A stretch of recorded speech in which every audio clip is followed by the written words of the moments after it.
Sir,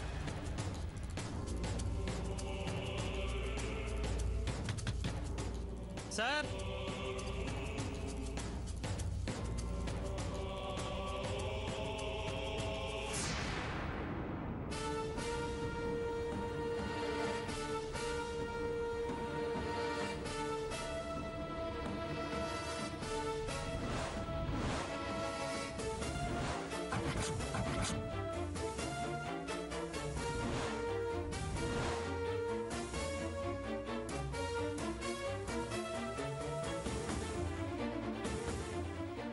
hello uncle, இது சந்தியா திரு வீடு தானே?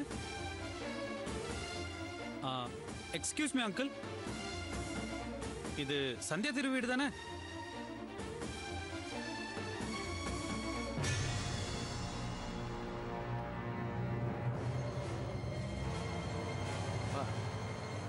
யார் பாது?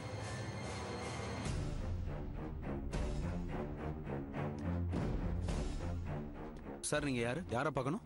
இது சந்தியா திரு வீடு தானே? சந்தியா திரு வீடு இதுதான். நீங்க? என் பேர் ராஜேஷ். ஓ, நான் சந்தியாவோட தூரத்து ரிலேஷன்.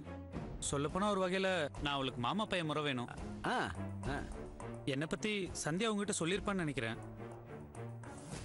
ஹலோ ராஜேஷ், நான் சுதீர், திருவோட பிரதர். ஹாய் சுதீர். நேற்று சந்தியா உங்களை பத்தி எங்ககிட்ட எல்லாம் சொன்னா. நீங்க ராஜேஷ் சொன்ன உடனே நான் புரிஞ்சுக்கிட்டேன் பாருங்க. வாங்க வாங்க வாங்க. மா பா, யார் தெரியுதாப்பா? நம்ம சந்தியா ரிலேஷன் பா, ராஜேஷ். Hello uncle. அடடா, சந்தியா சொன்ன தம்பி நீதானா? வாப்பா, நல்லா இருக்கியா? நல்லா இருக்கேன் ஆண்டி. சந்தியா, சந்தியா இங்க வந்து பாரு, யார் வந்திருக்காங்கன்னு. இதோ வரேன் அத்தை.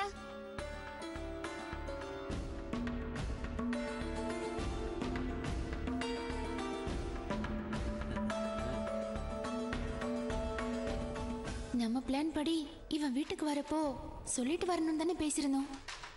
இவன் என்னடானா திடீர்னு வந்து நிக்கிறான். இப்பதான் சொன்னேன், 3 நாள் ஆகும் இவர் வரதுக்குன்னு. பாரு, சர்ப்ரைஸா வந்துட்டாரு.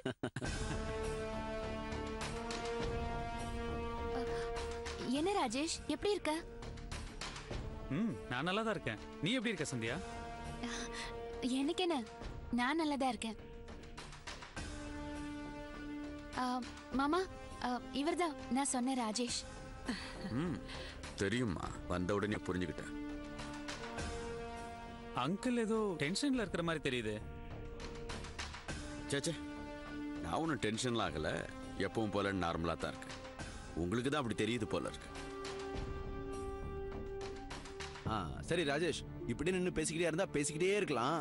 உங்களுக்கு டிராவலிங் டயர்ட் இருக்கும். முதல்ல குளிச்சுட்டு ரெஃப்ரெஷ் ஆகுங்க.